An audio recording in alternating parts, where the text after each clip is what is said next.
day out there to all of my listeners, and I'd like to welcome you to Is Your Way in Your Way podcast. And for my new listeners, let me share with you what this podcast is all about. Yes, I am your host, Cassandra Crawley Mayo, and we talk about individuals being stuck. It's all about mitigating those self imposed barriers that's preventing you from living your best life on purpose or either on your terms. And we talk about topics related to self improvement, development, and even business improvement development. And this is going to also enable you to do a little what I call some self reflections. And today I'm really excited about what we're going to talk about overcoming the unconscious blocks in your relationship.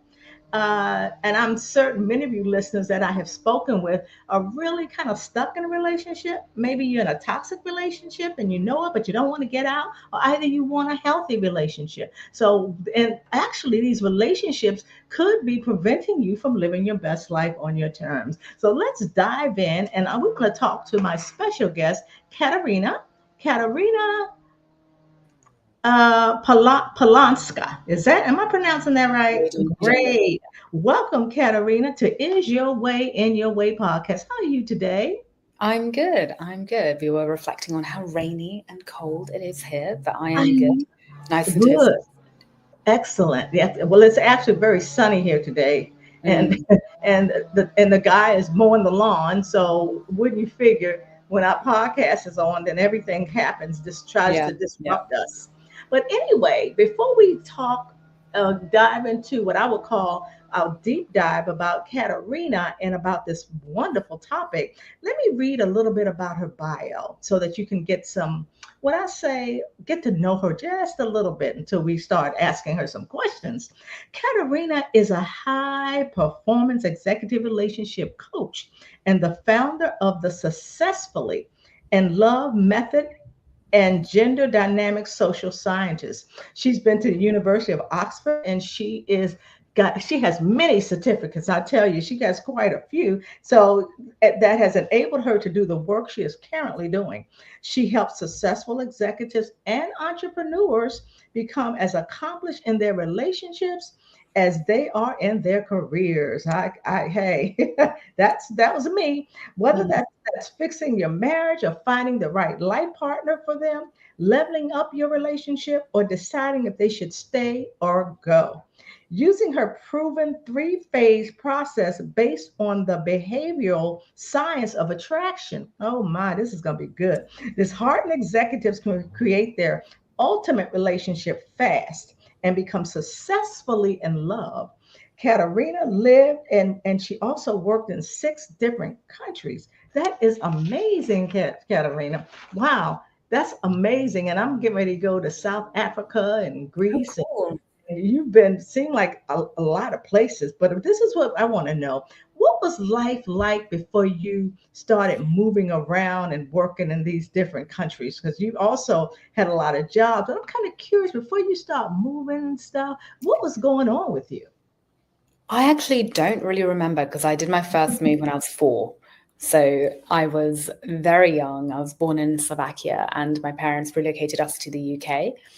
I have now, upon reflection, with all the kind of coaching and development that I've done, recognized that was a pretty traumatizing move for a little kid to go to a Mhm. foreign country and not speak the language. And that was when the Soviet Union was collapsing. So we were, kind of going from like a very Eastern Soviet economy to a Western capitalist one. So that was like a whole minefield. But I Mm. think that's actually what really got me with that bug of I like traveling. I feel pretty comfortable. My nervous system was pretty accustomed to the feeling of being in a new place and being essentially dysregulated. So I think a lot of the travel that I did was actually coming from a kind of slightly wounded place, Mm. which is what I see with a lot of high achieving people.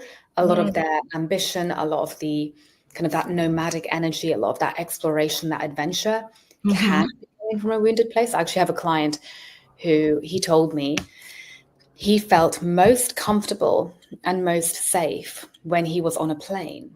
And now this is a very successful founder. He travels a lot for work, but Uh-huh. he was like, yeah, I feel most kind of inspired and at ease when I'm on a plane. And actually, when we traced it back, it's because his mother was on the plane, like most of the time, right? And so when she was pregnant, he was like, she was flying around. And there honestly is something about kind of that conditioning becoming your blueprint. So for me, my parents, they came to Slovakia right as communism was beginning to end from Russia. So that was like one big move. And then Uh-huh. to the UK. Then I stayed in the UK until I was about 19. And then I Uh-huh. moved to Italy for a year. Then I came back, stayed in the UK for a few months. Then I went to Spain for a year. Then I came back. Then I went to Dubai for 2 years. And I came back. And Uh-huh. then I was like, I'm staying. I'm not going to go anywhere. I want to settle down. I want to meet someone. But then I Yeah. decided to go to Canada. Stayed in Canada for 4.5 years. And then I came back, went to Spain for 2 years, Wow. came back. Hmm. And now I'm in Canada. So we're Wow. hopeful. We're hopeful. My husband and I are hopeful that, touch wood, we don't end up doing another big international move, because Right. it's a little bit tiring in your 30s and 40s, I have to say. Okay. Now I missed it. You said you don't really know about your childhood because when you were 4, what happened? I didn't understand what you No, said. no. So what was life? You asked me what was life like before I began the traveling. I'm like, Right. I don't really remember. I was like 2 years old. Okay. Um, Okay. yeah. Right. Well, let me ask you, while you were growing or maturing in life, did you have a passion? Like, was there something that you always wanted to do? And if so, what was that? Honestly, no. I think, like a lot of kids, my dream was to become a vet and Oh, help animals, right? okay. Which is funny because now that is definitely kind of one of my philanthropic focuses. I have a Mm-hmm. real passion for helping animals and helping the planet. But Mm-hmm. yeah, I wanted to be a vet, then I wanted to be a writer, then I wanted to be an editor, then like anything kind of around written expression, which is so interesting actually, because as I've finessed my business, I find that I'm writing more and more and more. And I know that there's a book coming next year, right? Like I know that that's kind of the precipice. So kind Uh-huh. of am doing what I always wanted to do. Uh-huh. I was always very interested by love. I was always very fascinated by the concept and the topic and relationships and playing with my Barbie dolls. They all had relationships. It was something I was Yeah. so interested in. Yeah. Wow. Now, tell us, why are you doing the work you currently are doing? What's your Yeah, why? good question. Um, so I've always wanted to have impact in the world. And Mm-hmm. I've kind of gone around different ways of trying to do that. I worked in philanthropy for a Mm-hmm. while, like direct philanthropy. I worked with refugees. I studied gender dynamics, thinking I'd go to work in the international aid space. And where I kind of landed was partly fueled by my own lived experience, which was Mm-hmm.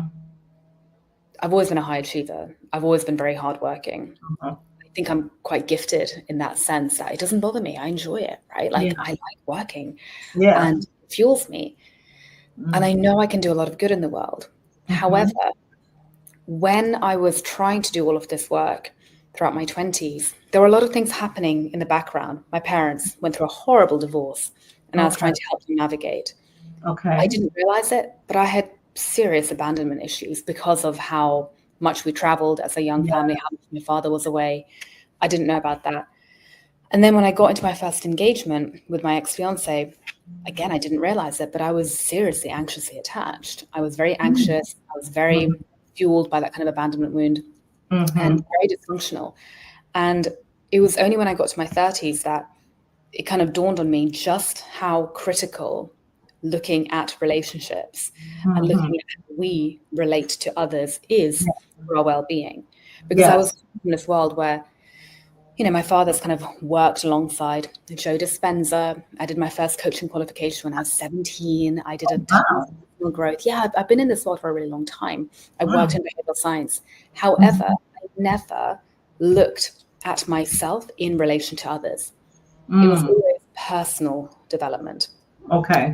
It's very easy to do all the personal growth, all the meditation, all the qualifications, and feel very, very, very good and secure in yourself. And then when it comes to Yes. actual relationship, you're a hot mess because it's a very different Yes. fish. It's a very different thing to be looking at, right? And so Mm-hmm. that was me, like, all throughout my 20s, I was like, I've done retreats, I've done this, I've done that, I read these books, I know these concepts, I'm very literary. But actually, when it comes to the real embodiment of everything that I knew, my nervous system was completely out of whack. I had so many core wounds running the show. I had tons of limiting beliefs. I had all of this stuff around romantic relationships. And so all of that to say, it was only when I actually solved for that piece and did become more secure and did become more grounded and safe and confident and comfortable in my own skin and did actually meet my husband that I felt the true freedom to go and self-actualize and to go and actually do good in the world. Not from a burned out place, not from an anxious place, but from a kind of well-resourced place. Yes. Sustainable, right? And so much of my work now has such a kind of big philanthropic mission. But all of that is to say, when I started working with different founders and executives, I saw that pretty much every single person I worked with had different issues in their relationship. And it was everyone, right? Everyone was drained, stressed, anxious, ruminating, overthinking, or avoiding maladaptive coping mechanisms, drinking too much, pornography, whatever it might be. And all of this is taking away your power, right? All of this is detracting from the good you can actually go out in the world and do. Right. And so kind of my hypothesis is like, well, if I want to have impact and I care about this and I see this really big gap in the market, why don't I dedicate myself to the relationship aspect for high achieving people who are incredibly smart and talented? Help them become more secure so they can achieve more good in the world so that I can achieve my impact that way. Does that make sense? Yeah, it does. It does. And it's interesting because when I think of high achievers, they usually say high achievers also suffer with imposter syndrome. Yeah. No high achiever ever thinks they're a high achiever, which is why I don't say that I work with high achievers. Exactly. And then as a high achiever, you have to like pivot from career to relationship. Yeah. Like the guys I was dating were like, I'm not your employee. I'm like, oh, what do you mean? The way you talk to me, is like that makes me uncomfortable. So what do you think about when they say opposites attract? What do you think about that? Is that true? Oh, what a topic.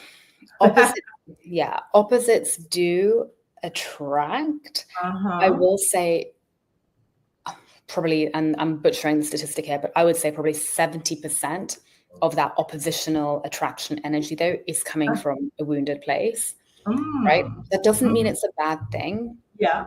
Right? The other 30% is coming from a purely this is interesting, I can learn from this person, they're a bit different to me, and we create balance together, right? Yeah. Like, my husband's more kind of introverted, I'm more extroverted. We have a nice balance. I'd probably burn out if I was with someone fully extroverted. That's not a wounded thing. Yeah. However, if we're talking about the opposites of you're more anxious and maybe a little bit more needy and maybe like that kind of physical touch and like that attention and like that validation and like being together more, and then you're attracted to someone who's a little bit more independent, a little bit more aloof, maybe they don't actually know that much. And then push-pull dynamic, that is going to be coming from a wounded place. And that's going to be coming from you being conditioned to feel familiar, to feel safe with that opposite, which is ultimately what you got in childhood, which didn't feel like enough, right? Which actually created those wounds in the first place. They feel familiar, they feel comfortable. So on a subconscious level, you're attracted to that because it is familiar. And then on a subconscious level, you're looking to heal it by bringing it back into your life as an adult. You have I don't know, it's trademark. I like it when you said the found a successfully in love method. Tell us about that. Share some methodologies on how we can have more healthier. And many of our listeners want to be married, and some of them are okay, but they're just really struggling in relationships. What are some of the tips or the methods that could have more healthier relationships? Yeah. The first tip and kind of the biggest method is to stop looking outside of yourself.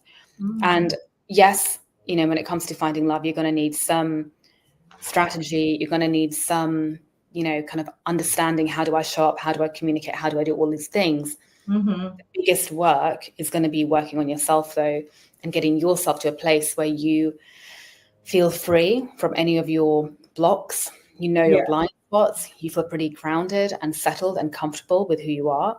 You Yeah. feel safe, you feel secure, your nervous system is Mhm. very regulated and calm. You know Mm. what you need. You're able to articulate that Yeah. confidently and freely Yeah. because you feel safe and secure. Yeah. You're pretty emotionally balanced. So you're not Mm. going to get triggered, right? And because you've worked on your core blocks, you're not going to be projecting and dumping stuff onto other people and Mhm. therefore kind of getting the wrong end of the stick. And so Mhm. that's the most important thing. I started out working with a lot of singles and helping with the kind of the more dating aspect. And then I Yeah. realized that actually you can give all the strategy in the world. You can go to Right. any matchmaker. If you haven't Yeah. done that core inner work, it's Yeah. pointless. It's Right. short-lived, Right. right? Yeah. Yeah. I get that because I went to a matchmaker one time and it was a disaster. Yeah. No, I Yeah, bet. and it was a waste of money, you know. And I always wondered, and I don't know about yourself because you're married, but Yeah. when you are married, do you find yourself you are attracting individuals that you shouldn't because you're married? It's like more people, men are interested because not because I'm married, but maybe I'm good with myself. I feel good about myself. I'm showing this confidence. So it's like I get more attractions because I'm married. That's what I'm thinking. I'm like, but I'm married. Now where were you before I got married? Why is that, you think? Mm, mm. That's so interesting. And yeah, I mean, I have seen that, but I've also, my blinkers are just like, don't care. Right. There is something about, I find that more with avoidant folks, where Mm, for those of you that, and I see this with my clients more even, uh-huh. that as you become more secure or you get Mm, married or whatever it is, you're yeah. essentially harder to catch, right? You're not available Ah, anymore. okay. You're less Uh-huh. available. And so Right. people who are maybe afraid of intimacy are going to be Mm, unconsciously drawn to that because you are not available, right? So right. that can happen a lot of the time. And then the other thing that can happen is when you are, and I see this more with men, when you are married and you are, connected and in a monogamous relationship, Right. you become coveted because actually you're that person who could commit. And Right. we all want a man who can commit, right? So I see it being different with different genders. Like with women, when men are attracted to a married woman, it's Yeah. typically because they're not available. And it's like Right. that thrill and that catch. And actually, beneath Yeah. it all, there's a fear of intimacy, right? Because if you actually didn't have a fear of intimacy, you'd be going Mhm. for someone who is available. But if Right. you're afraid, you're going to go for someone who's not actually going to be a real risk. And Right. with the men who are married, it's typically kind of a coveted, like, oh, Mhm. I want what he has, I right? know. Yeah. Yeah, that's so strange.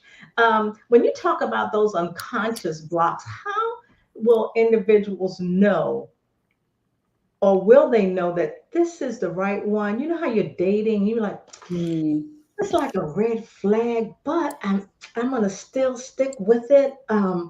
How do you tell me, like, how do you get out of that? Because I see that being stuck. It's not the right person, but you just can't get out of it. Maybe you can't get out of it because you don't want to be alone, or I don't Mm. know. Why do you think that is? Yeah. The is the question, how do you know when you're with the right person or when it's time to leave? Yeah. Yeah. This this is actually what I started my original coaching business Okay. around, because I spent so much of my first engagement like really questioning my gut instinct and Mm-hmm. trying to analyze, can I trust my gut? What is my gut even saying? Is it actually my fear? Is it my anxiety? Is it my Right. anxious attachment? Like what is it saying? Right. And what I learned was that fear and anxiety and kind of your self, I don't believe in self-sabotage, but your fear and anxiety is a very different voice to Mm-hmm. your wisdom. Most people aren't actually connected to their wisdom. They're connected to their fear, right? Mm-hmm. Mm-hmm. Because we're not conditioned to know our gut. We're not conditioned to know our wisdom. We're conditioned to listen to the fear, listen to the anxiety, act, and then push it down, right? Like, Mm-hmm. we're like, oh, freak out, push it down. And so Okay. it's a very maladaptive way of handling it. So the best tip that I always tell people is like, start the practice now of meditating and getting really clear on what does your gut voice feel like and Mm-hmm. what does the voice of fear feel like, right? Yeah. You play around with like low stakes things. Just keep, play around with like, did you lock the door Right. in with your gut? See what happens when you're back and check. And if it's right, then be Exactly. like, okay, how did that feel? Right? Yeah. Start to Yeah. kind of test it out on a low stakes way. And in tandem to that, keep doing that inner work on the core blocks that you have to make sure that they are being cleared. Because now, for example, and the reason, I say this, like the reason I was able to marry my husband within a year of meeting him, Wow. even though it was less than a year after calling off my first engagement, is because I had worked so hard on my blocks and cleared them out that I was actually so clear and so connected and so kind of tapped into my own wisdom that I knew, even though it was in many ways the most ridiculous thing to be doing, to Yeah. commit my life to this man, but I knew and it felt safe. Whereas when I think back to my first fiance, the way that I knew there, it was like up here, it was like anxious, it was like an anxious kind of knowing. It wasn't really a knowing. It was a Right. projection. It was fear, Yeah. Yeah. right? Yeah. It's like you didn't have a peace, Yeah, right? yeah. Like, yeah, you have to have a peace. Now, what was some of your blocks that you had that I'm Mm. believing some of my listeners have those blocks as well? Yeah, absolutely. And when I talk about the blocks, it's probably going to sound a little bit odd, right? It's probably going to sound kind of strange. The blocks that I had, some are very kind of classical ones. Like the big one was the I'm alone and I'm abandoned wound, right? Which makes sense. I see that with a lot Yeah. of my high achievers. If your parents are very busy professionals and they're out and about, you're probably going to have that. Right. So when you feel alone and abandoned, you're going to be unconsciously drawn to men who will leave you alone and maybe abandon you, right? That's just how it works. That was one Right. of mine. Another big one that I didn't even know that I had, it was only when I started going into the depths of entrepreneurship that it really came up, was, it's kind of a weird one, but this wound that I am bad. I'm bad. And it sounds so ridiculous to say, but actually when we unpack it, so many children out there are conditioned, because your blocks come from childhood, right? Yeah. For the most part. So many children out there are told off, are criticized, are, told what to say, what to think, are ignored. Yeah. When we do these things to children, the unconscious belief that that child is forming about themselves is very likely going to be along the lines of, I've done something wrong, and I don't know what it is. And therefore, I'm either defected or I'm bad, or maybe I'm not good enough. That's a big classic one. But Right. this kind of like shame, Mm. right? Mm-hmm.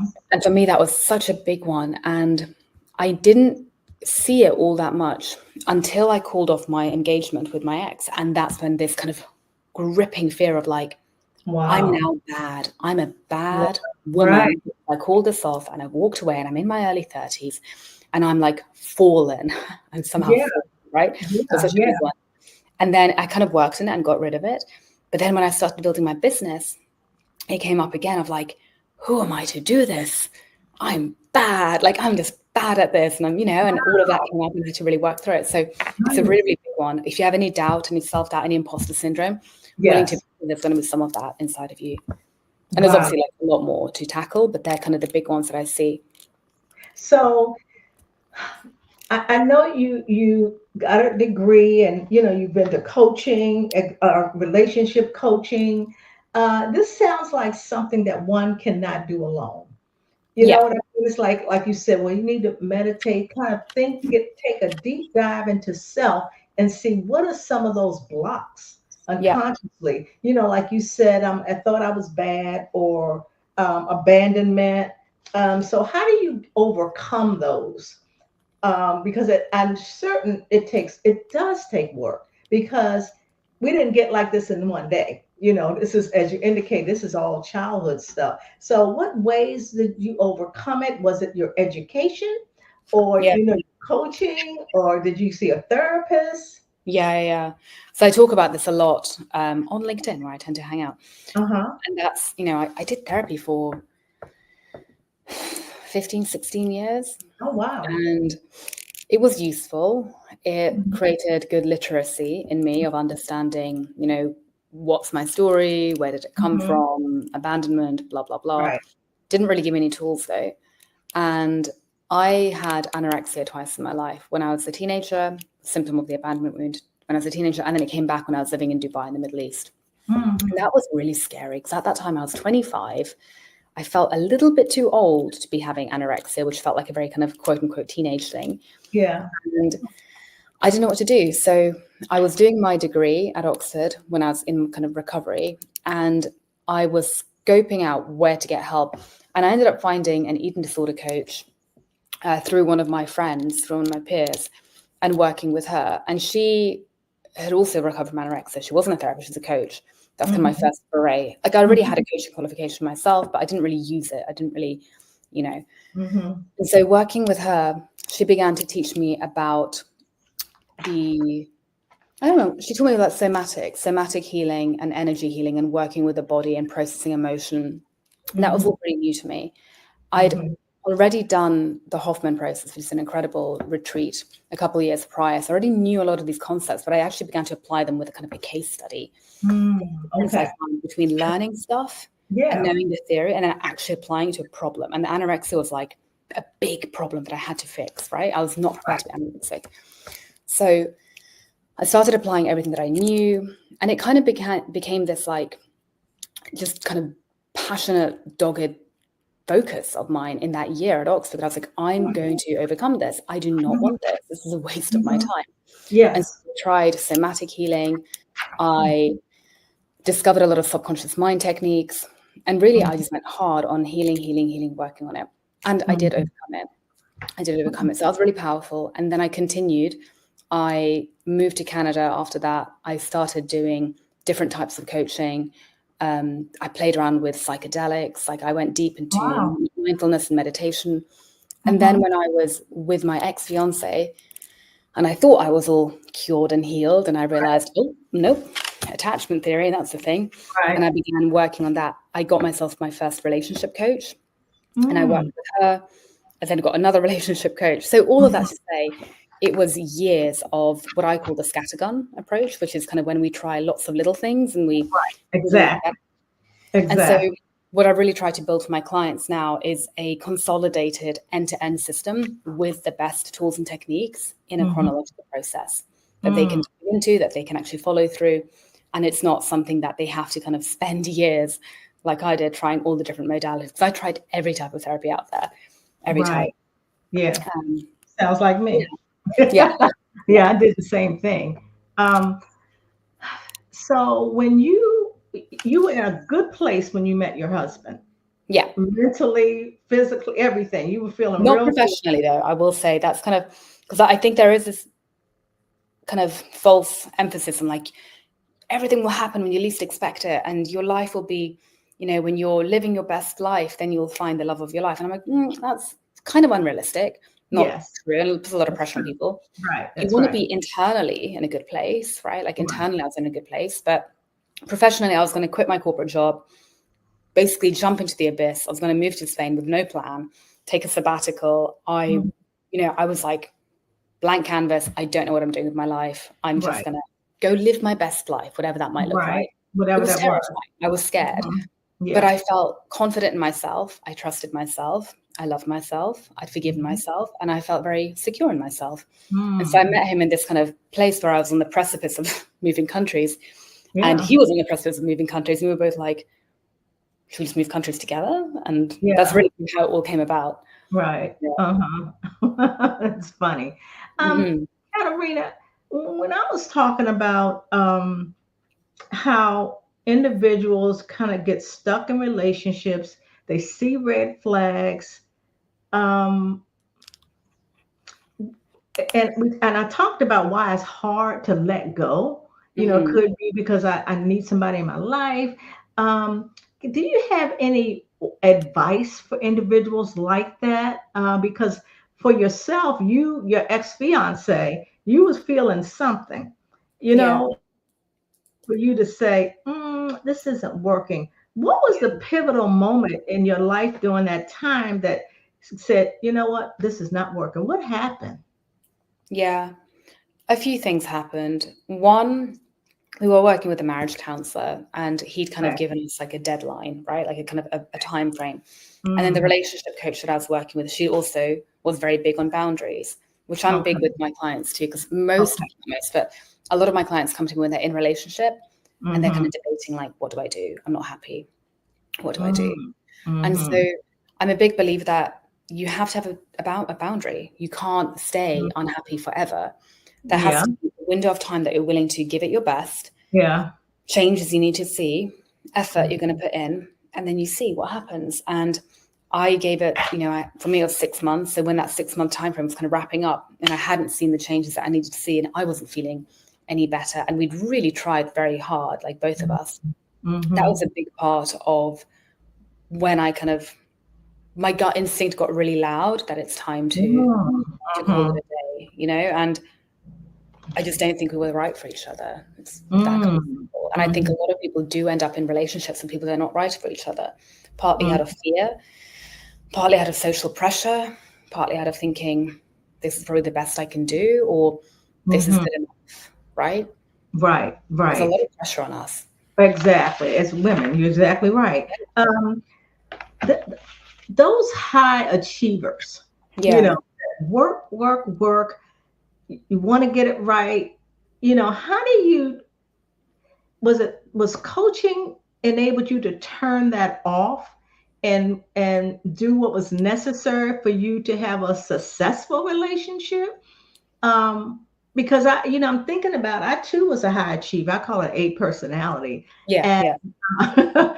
and I had that challenge, but and I always said, I don't think I could get married while I'm working because I'm a Yeah. whole different person. And Mm-hmm. then, which was interesting, I retired early. And then I let my guards down, but yet I still had those behaviors. So how do you, if for those women out there that's working, those high achieving jobs, how do they turn it off and get Mm. focused on their relationship? How do they turn that high achieving DNA off? So I think that's the fallacy, because I think that's the wrong question to ask, right? And that's the question that the marriage counselor would ask me. That's the question that like therapy would ask me. Okay. And I remember at the end of it, I was like, when I kind of tried to turn it off and I started bending myself out of shape, and my plan was to like essentially retire with my ex, right? I was going to become Hmm. a mindfulness teacher, and we were going to live in a beautiful forest, and I was going to help him with his career, and I was going to be like a meditation Hmm. teacher. And Hmm. I started getting panic attacks and anxiety. And the funny Oh, thing is, with my husband now, I yeah. make way more money than I was making in corporate, which I would never have imagined because I've not been doing this for long. I'm Right. happier than I could ever have imagined. I work harder than I could ever Yeah. have imagined. However, I'm not burnt out. I am in flow. I am in full Wow. state of energy, right? And Wow. he actually, even today, like, I crossed another kind of financial goal earlier today. Mhm. And I've been feeling quite unwell, like I'm losing my voice there. And he was just like, how are you doing? And I was like, I get that I need to rest. And yes, I'm incorporating rest. At the Mhm. same time, there is such like a passion inside of me fueling Mhm. this. And so many of my own needs are getting met in this work that I'm Mm. really, really impassioned. And Mhm. that's not to say that I'm working, 15 hours a day. There's a very clear boundary and a cutoff Right. point of when that stops. But Mhm. the point is, I'm in a state of aliveness. I'm in a Mm. state of like joy and That's excitement, right? awesome. And like the constant celebrations of like achieving new goals and Wow. and the vision and the impact. And so my point with that is that asking how do you tone down a high achiever to me felt like the wrong question, because women didn't fight for freedom for so many decades Mhm. and centuries, right? And we don't even have it yet fully. We Okay. didn't fight for all of that to then rewind the clock and Mhm. just, Yeah. stay home. Yeah. Staying home is what makes you happy and go nuts. For me, it's all about, the problem is, it's not the high achieving energy. It's the fact that so many of us aren't living our full potential and we're not getting our needs met. And we Mm. are stuffing ourselves into little corporate boxes, right? Mhm. In our Yeah. little corporate heels and our little Yeah. corporate mini dresses. I know, because I did this. Mhm. And we're, stuffing ourselves into doing reports and work that isn't Mhm. actually getting Mhm. our needs met. And not to Right. say that being an entrepreneur is like, roses and daisies all day. Of course, it's like things I really don't like doing. But the Absolutely. point is, Mhm. for the most part, it is enriching. Whereas what I found in a lot of my corporate experience, and I always had a very low tolerance for it actually, but a lot of it wasn't enriching. And so there's a difference between doing a 12-hour day when you're tired and it's heavy Yeah. and you're resenting it, and then Yes. you come back to your relationship and you're half dead, Right. right? And you're grumpy and you feel depleted. And then you're putting a lot of pressure on your partner to like pick you up and lift you up. And it's so imbalanced. And you're probably dragging a lot of that masculine energy into the relationship. Right. Whereas I find when you love the work and you're probably going to be more on your masculine all day anyway. Right. When you love the work, there is that flow, there is that passion, and there is that energy, right? That is so nourishing. And so I have clients who come to me and, they're like CEOs of a global bank. They're C-suite execs. They're young. They're in their 40s or, they're married. Absolutely. Yeah. And they come in and they're like, oh, I feel guilty for working. I feel guilty. And I'm like, whose guilt is that?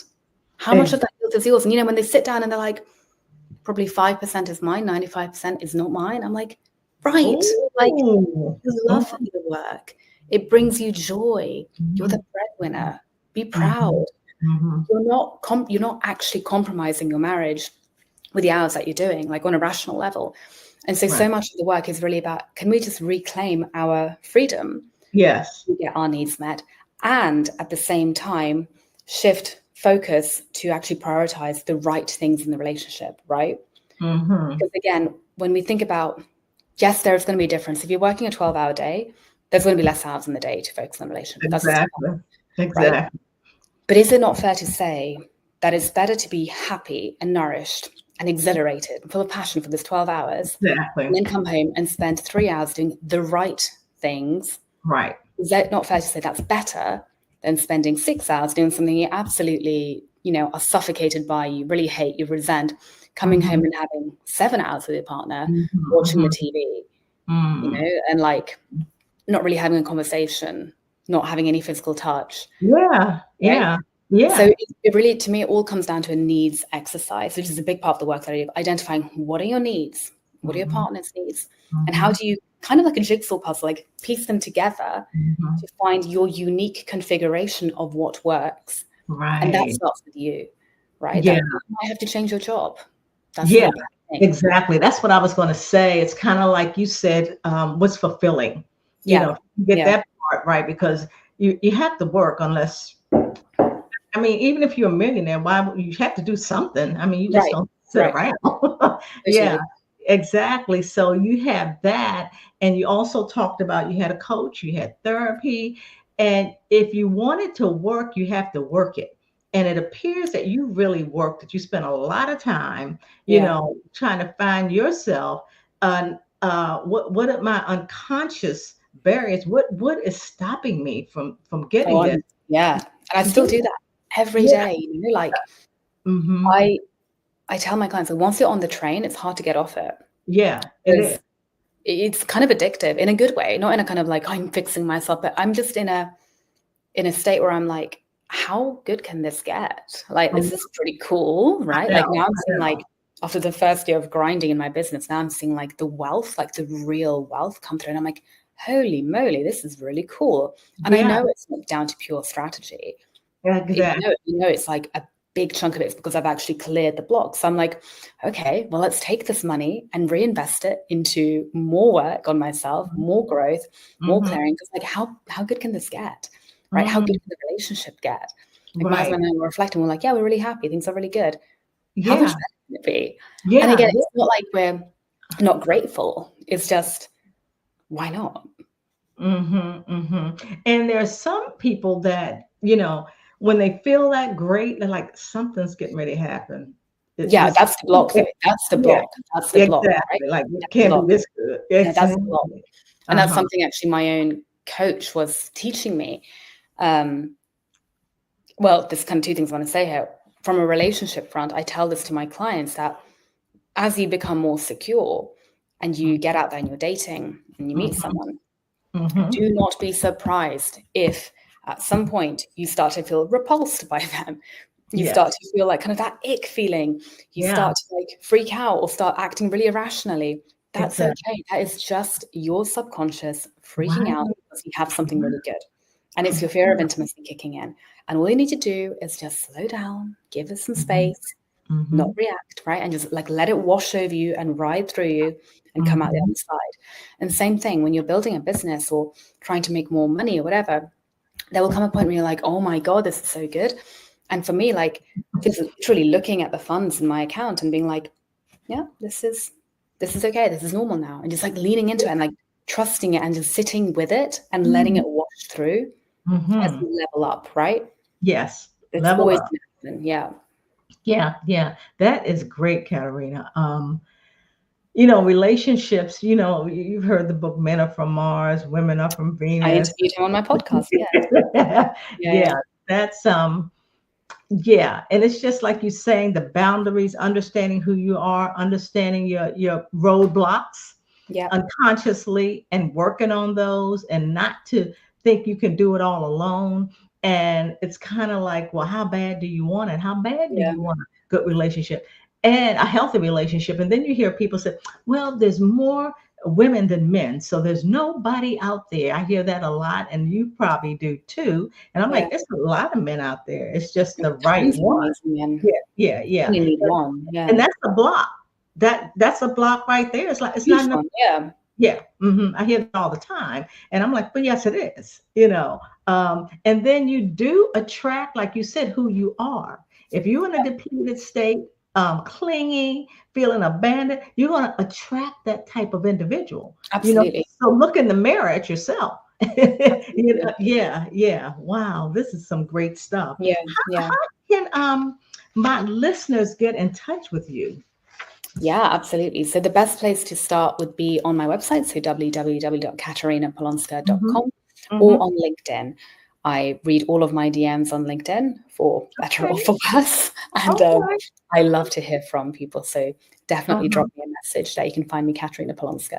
Yeah, I think that's how we connected, I think. It is. On Yeah, LinkedIn. absolutely. Yeah, absolutely. Yeah. Well, you were amazing. Thank you. Thank you. For my individuals, my listeners out there who, even though this podcast is for women, it can go both ways in the event that a gentleman is listening as well. But for women, you got some tips, some great tips. And like you said, if you want a healthy relationship, you have to put the work in, and you can have one. So don't think you cannot have one, because that's another roadblock. Yeah. Absolutely. Yeah. So thanks again. And to all my listeners, I know for a fact that this podcast, this episode, is something that will resonate with a lot of your friends. So please share it. And it will also be on all podcast platforms. And many of us would love to be in a relationship. I hear people say, I don't need anybody. But a lot of those people, we're not talking about needing somebody. It's just wanting and desiring to have somebody special in your life. Absolutely. Right, Karina? Absolutely. 100%. Yeah. Right. Okay. Well, thank you. And to all my listeners, as I say, bye for now. And if you enjoyed this podcast, please subscribe. And also, like I indicated, please share it with your friends and individuals that this would be of their best interest to hear. Thank you. God bless. And I always say, bye for now. Thank you.